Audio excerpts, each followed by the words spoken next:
Distinguished members of the conference, the most difficult part of today's presentation on fungal infections has already been covered by Professor Tran Van Nock. My part is very simple. Why is it simple? Firstly, there aren't many antifungal drugs available worldwide, and even fewer are licensed in Vietnam.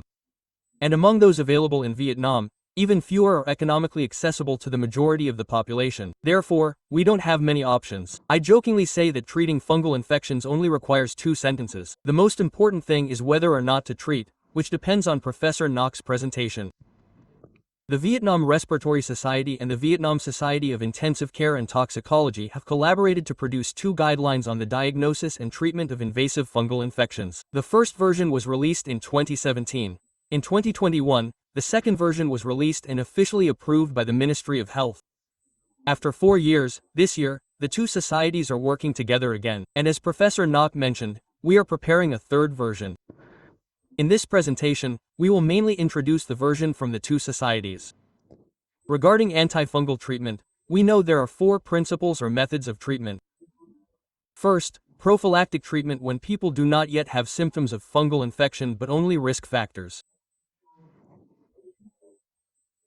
Second, empirical treatment or preemptive treatment when we have evidence from laboratory tests but not the gold standard, and without clinical symptoms. Third, empirical treatment and targeted treatment, as we already know. Currently, prophylactic treatment is not widely applied. As Professor Nock said, since we are not treating prophylactically, prevention is only for high-risk individuals, mainly those with severe and prolonged neutropenia, mainly found in hematological diseases, patients undergoing stem cell transplantation, bone marrow transplantation, organ transplantation, and cancer patients. Therefore, it is less common for patients in general respiratory care and critically ill patients in intensive care to require prophylactic treatment. Thus, this presentation will not address the issue of prevention. Regarding targeted treatment, because we are not treating prophylactically, we will not treat when there are no symptoms. Therefore, we will not implement targeted treatment, and our treatment here will be empirical or targeted treatment. Empirical treatment is used when the diagnosis is possible or likely, and targeted treatment is used when the diagnosis is certain. Since there's not much to say about targeted treatment, the most difficult part is deciding whether or not to use empirical treatment. That is, we will diagnose whether the patient has a possible or probable infection. If Professor Nock confirms that it is possible or probable, we will apply empirical treatment. If Professor Nock says no, we will not treat. This is extremely difficult. Why? Because the symptoms of invasive fungal infections are very similar to the symptoms of bacterial infections. If we don't find fungal spores in the samples, we cannot confirm that it is a fungal infection. And it is easy to empirically treat bacterial infections, but it is very difficult to empirically treat fungal infections. The main reasons are that there are few drugs available, and secondly, the drugs are very expensive. Therefore, we want to emphasize that Professor Nock's presentation is extremely important. If we make a probable or highly probable diagnosis, then we will treat empirically, and empirical treatment is important because, similar to treating bacterial infections, if we wait until we have evidence, about 50% of patients with invasive fungal infections will not have evidence. And even if 50% do have evidence, if we don't treat empirically early, we will lose time. Because from the moment we suspect the fungal infection, we do a culture, and fungal cultures usually take a long time, so we are already delayed by several days. And for many patients, by the time we get the fungal culture results back, there are no more patients left to treat. Therefore, we see that the issue of diagnosis and treatment at the probable and likely levels is especially important in the success of treatment. Regarding the treatment of invasive fungal infections, Professor Nock presented the 2025 global guidelines earlier, specifically the diagnostic section, and the treatment section is the next part of these guidelines. As our colleagues can see, we have several first-line options, all of which are from the echinocandin group. In Vietnam, we have anidilafungin, caspofungin, and micafungin. There is one drug we don't have yet. The second option is the azoles group drugs, fluconazole and voriconazole. Another second-line option is liposomal amphotericin B. The next option we can choose is amphotericin B lipid complex and isovuconazole. We have these 2 drugs, but we don't have liposomal amphotericin B yet. And there are 2 drugs that are not recommended for use, posaconazole and amphotericin B deoxycholate. The difficulty for us is that while they say not to use them, we easily use amphotericin B, but we have great difficulty using amphotericin B lipid complex. We often joke that sometimes it's good when a patient has a little acute kidney injury because it gives us a good reason to choose a more complex lipid formulation. But in reality, the reason why people in other countries recommend against using clotrimazole is mainly due to its side effects. Therefore, if we consider the economic conditions in Vietnam, perhaps we still have to use it even though the world recommends against it. So, in Vietnam, should we apply the world's guidelines or not? I would like to add that besides using medication, what else should we do? We have to remove everything from the patient, everything that we put into the patient, especially catheters in critically ill patients. If we don't remove them, the patient will not recover. We encountered a case where a patient had a positive fungal culture and the antifungal susceptibility test showed high sensitivity to echinocandin, but the treatment was ineffective. It was discovered that the treating physician forgot to remove the catheter. The blood culture remained positive until the catheter was removed, and then the culture turned negative 2 days later. Therefore, removing the catheter is very, very important. Regarding whether we should use azole or not, we will prescribe it as a second step, as a de-escalation treatment when the clinical condition is more stable, meaning hemodynamic stability, negative blood culture, no neutropenia, the infection source has been controlled, and especially if the candida strain is still sensitive to azole, and if we use oral azole, the patient must be able to tolerate oral medication. These are the conditions for de-escalating from echinocandin to azole, meaning we are also de-escalating in terms of treatment costs. So, in Vietnam, do we need to follow the international guidelines, or can we just use azole? I would like to present some domestic studies. A study published in the Ho Chi Minh City Medical Journal in 2021, conducted at KHOA Hospital, found that the resistance rate to fluconazole was 27.8%. While for caspofungin and micafungin, it remained 0%. This is the resistance rate for Candida tropicalis. For Candida albicans, the situation is more optimistic, with only 2.8% resistance to fluconazole. However, recent studies in Vietnam show that about 30 to 40% of Candida bloodstream infections are Candida tropicalis. Therefore, the nearly 30% resistance rate of tropicalis to fluconazole is very significant and makes it very difficult for us to choose fluconazole as the initial treatment option.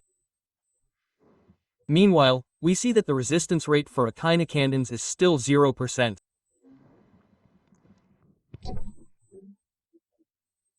In a study by the Central Tropical Diseases Hospital, we also see that this is the sensitivity rate, not resistance.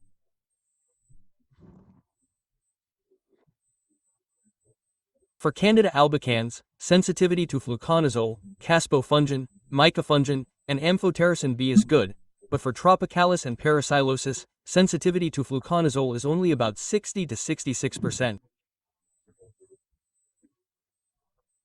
Therefore, if our patients are infected with these two strains, it will be difficult to use fluconazole.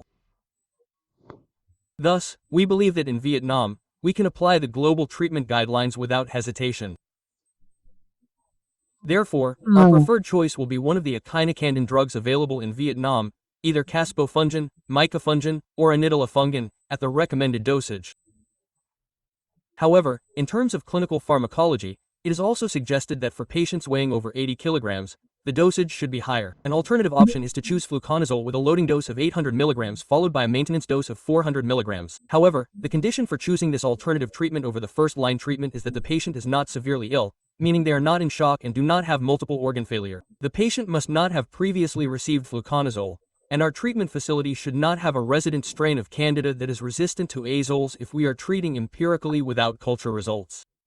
Of course, if we have culture results and the fungal strain is susceptible to azoles, we can use azoles and amphotericin B as an alternative if the patient is intolerant to the above medications. Globally, liposomal amphotericin B is recommended, but in Vietnam, we only have lipid formulations, so the Society's recommendation will be for lipid formulations. However, we know that most hospitals can only use deoxycholate because of difficulties in insurance reimbursement for lipid formulations. When using deoxycholate, we must carefully monitor for side effects. Regarding treatment de-escalation, similar to international guidelines, once blood cultures are negative, clinical improvement is observed, the source of infection is eliminated, and there are no uncontrolled abscesses or deep tissue invasions. If the patient is susceptible to azoles, we will de-escalate using azoles. Typically, de-escalation with azoles should only occur after at least 5 days of treatment with caspofungin. In cases of treatment failure, the failure is often due to the inability to eliminate the source of infection or the use of medications that are not sensitive to the Candida strain. For example, currently, Candida glabrata is quite resistant to fluconazole, Candida tropicalis is about 30% resistant to azoles, and Candida auris is resistant to many types of drugs. If we use insensitive drugs, the treatment will be ineffective, or the dosage may be insufficient. We also have to consider drug interactions, and this often requires the involvement of a clinical pharmacist to calculate drug interactions for the clinicians. We know that current drug-resistant strains such as Candida auris, Candida glabrata, and Candida krusei are quite resistant to treatment, which is a significant challenge for us. In these cases, we will have to consider how to provide salvage therapy. First, we can change to antifungal drugs from different groups that are effective. We can reverse or adjust the immunosuppression if possible, although it's difficult to stop immunosuppressive drugs in patients who need treatment, because stopping the medication might improve the patient's resistance to fungal infections, but the underlying disease that needs treatment might not be addressed. And especially, if we find a focus of infection, a fungal lesion, we must address it by drainage or surgical excision of the necrotic tissue. Regarding the combination of different groups of antifungal drugs, there are currently many differing opinions. And many argue that there is no evidence. However, if we have no other options, we will have to combine different groups of antifungal drugs to enhance treatment effectiveness if we have already addressed all the above issues. For systemic candidiasis, the treatment depends on the affected organ and the degree of drug penetration into the organs. Generally, for systemic candidiasis, we will use amphotericin B or anidilafungin, and then after the initial treatment, we will maintain with oral fluconazole. We should note that typically, treatment for invasive fungal infections that are not candidemia usually lasts several weeks, 1 to several months. Therefore, if we continue with these medications for several months and the patient is not strong enough, usually after the initial attack, we have to switch to antifungal agents for maintenance therapy. For intra-abdominal candidiasis, we treat it similarly to other intra-abdominal bacterial infections. We clean the abdomen, use medication, and try to control the source of infection. For endocardial candidiasis, we will use amphotericin B or fluconazole in the initial treatment, and then switch to treatment with azole group drugs depending on what we have available. And especially, we must try to address the infected endocardium. If we cannot perform valve replacement surgery, then treatment for candidiasis will usually last for many weeks or months, and the effectiveness will be poor. Regarding musculoskeletal candidiasis, the choice will be fluconazole or echinocandin, which can also be replaced with lipid derivatives of amphotericin B. In addition, we must address the infected joint, which may involve drainage or joint debridement. If there is a prosthetic joint, it must be removed. All these measures aim to eliminate the source of infection, and we usually have to maintain treatment with fluconazole for about 6 to 12 months for musculoskeletal candidiasis. For ocular candidiasis, the initial choice will be fluconazole because it penetrates well. An alternative choice would be amphotericin B. We can choose other options such as echinocandin, but we usually don't use it alone because its penetration into the eye is not good. And usually, this treatment will often last 4 to 6 weeks, and surgery may be necessary if needed. Another point is that for invasive ocular candidiasis, intravitreal injection of amphotericin B may be considered if the infection is deep and does not respond to systemic treatment. This falls within the scope of ophthalmology, so I'll briefly touch upon it. Regarding the duration of treatment for invasive fungal infections, for a confirmed diagnosis, we will treat for 14 days from the date of the first negative culture result. If you look at the world's 25th guidelines, they say to treat for 2 weeks from the first positive blood culture. In our case, why is it different? Because they culture blood daily, so the last positive culture is the final positive result. If they calculate the time from the last positive result, the next day will be the first negative result, right? So 14 days from the first negative result is the same as 14 days after the last positive result. In Vietnam, we still maintain treatment until after the last negative culture. Why? Because we can't culture daily, so the last positive result may not actually be the last one. Because we culture today, we don't culture tomorrow, and we culture again the day after. Therefore, the last positive result might not be today, but tomorrow.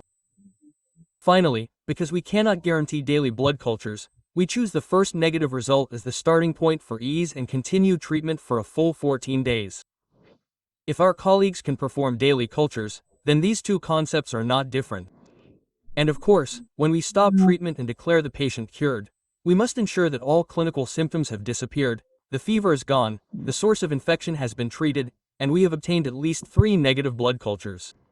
For candidemia with invasive infection, we see that we must treat for at least 4 to 6 weeks, even up to 12 weeks, or even 6 months, depending on the affected organ. That's for targeted treatment.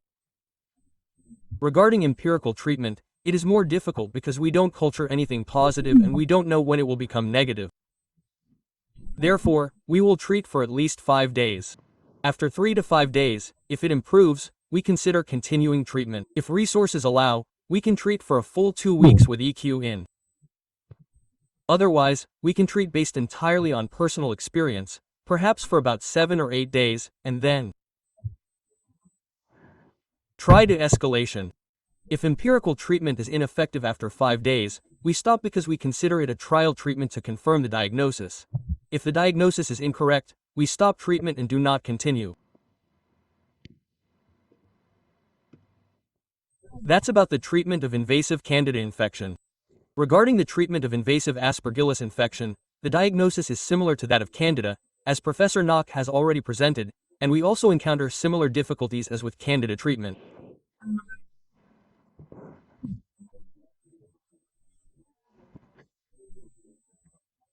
Reviewing 3 guidelines from 2016 to 2019, we see that all guidelines initially choose voriconazole, some guidelines initially choose isovuconazole, and one guideline suggests amphotericin B liposomal as a subsequent option. Thus, the 3 drugs we will prioritize are voriconazole or isovuconazole, followed by considering liposomal amphotericin B. This is not available in Vietnam, so we won't bother considering it. However, if we have cyclosporin, we can consider whether to use it or not. However, later in the presentation, we will have a slide on drug resistance at Bach Mai Hospital. So, we conducted a study from July 2020 to June 2021 over 12 months on the issue of drug-resistant aspergillus at Bach Mai Hospital. We found that for voriconazole,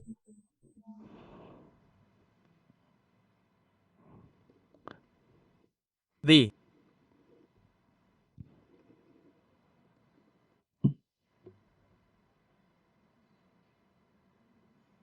sensitivity was about 98 to 99%, and for posaconazole, it was 100%.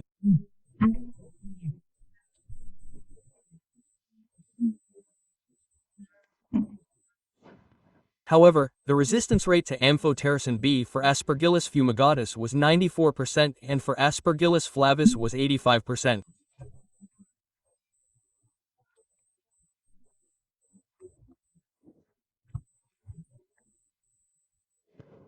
Therefore, if we treat mucormycosis, we would exclude amphotericin B from the treatment regimen because the resistance rate is over 90%. Meanwhile, the sensitivity rate of azole drugs is still very good, and therefore we can use azoles to treat fungal infections. This is only at Bach Mai Hospital. I'm not very familiar with other hospitals because we found that the data on Aspergillus is very limited, and we couldn't find data from other hospitals.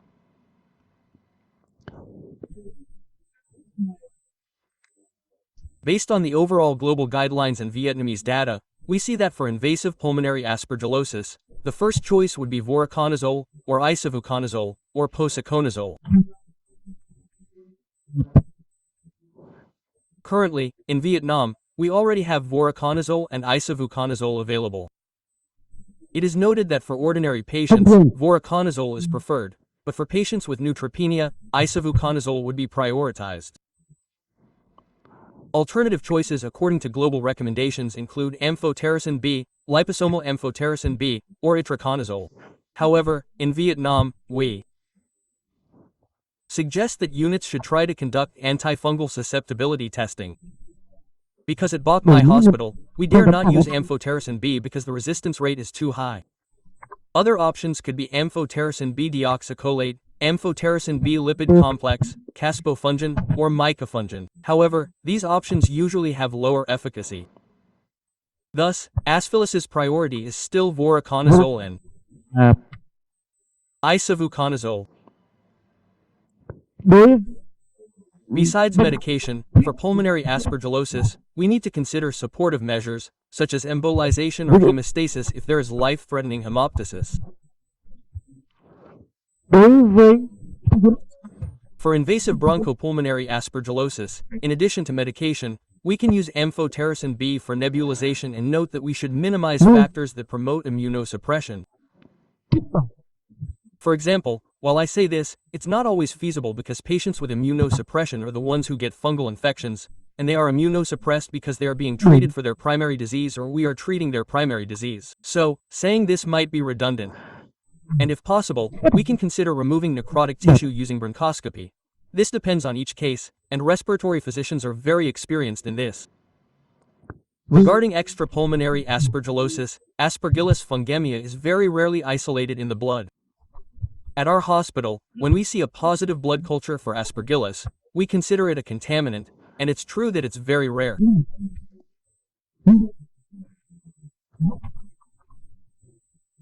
Therefore, if we suspect extrapulmonary invasive aspergillosis, we still choose voriconazole as the treatment option.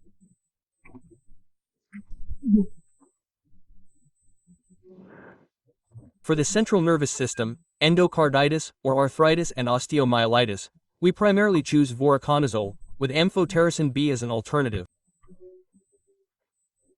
However, this depends on the drug resistance profile of each unit, and we will consider surgery depending on the cause, location, and specific type of fungal infection. For intraocular fungal infections, invasive fungal sinusitis, otitis, or peritonitis, we primarily choose voriconazole and simultaneously address the surgical or other local treatment measures. For example, intravitreal injection, surgical removal of fungal tumors, or cleaning of the ear canal, etc. In general, for all fungal infections, voriconazole is the first-line recommendation, and itraconazole may be used subsequently. Other treatments depend on the location being treated. As for alternative treatments, amphotericin B can be chosen if the fungal strain is still susceptible. For salvage therapy in patients with fungal infections, we consider changing antifungal medications, reversing immunosuppression if possible, surgical debridement of necrotic tissue as indicated, and possibly adding other antifungal drugs, i.e., combination antifungal therapy.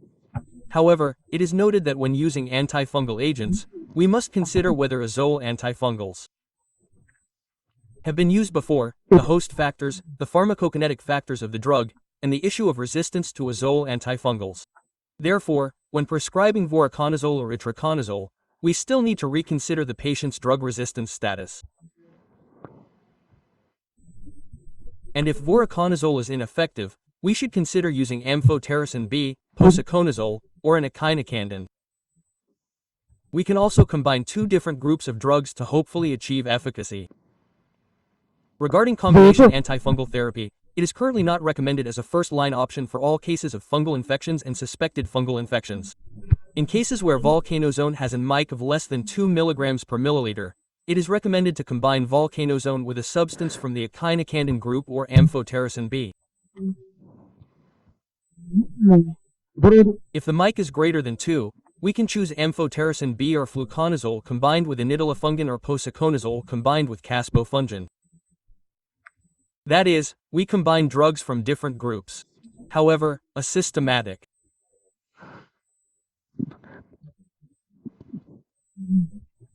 review of 10 studies and 1,100 patients found that when combining antifungal drugs, there was no difference between the two groups using combined antifungal drugs or using drugs according to the standard monotherapy regimen in terms of recovery time and mortality rate. However, there are some isolated reports that have shown effectiveness, so we see that the evidence is not yet conclusive, but when facing a difficult situation where monotherapy is ineffective, we have to use combination therapy in the hope of increasing efficacy. And especially, we must find the source of the infection to address it. Regarding aerosol therapy in the treatment of invasive pulmonary aspergillosis, it is also recommended as a therapy that can be combined to hopefully increase treatment effectiveness. However, we still lack conclusive evidence to recommend this therapy. In conclusion, we see that drug-resistant fungal strains are increasingly emerging, and therefore, drug selection needs to consider the severity of the disease and the drug resistance situation. In empirical treatment selection, we need to consider the microbiological data at our direct treatment unit. For example, at Bach My Hospital, resistance to caspofungin and echinocandins is not yet present, but resistance to azoles is quite high. Therefore, we immediately use an echinocandin regimen from the beginning. However, some hospitals say that the fungus is still sensitive to fluconazole, so initial treatment may still be with fluconazole if the patient's condition is not severe. This is a consideration depending on the individual patient and treatment unit. In general, the first choice for treating invasive candidiasis is echinocandin. The first choice for treating invasive pulmonary aspergillosis is voriconazole and isavuconazole. Regarding the choice of drugs for treating invasive fungal infections of internal organs, it depends on the pharmacodynamics and pharmacokinetics of the drug, the sensitivity of the causative fungus, and the ability of the drug to penetrate the tissue. Treatment of invasive fungal infections of internal organs usually lasts for several weeks, and this requires considerable financial resources. Thank you for your attention to this presentation.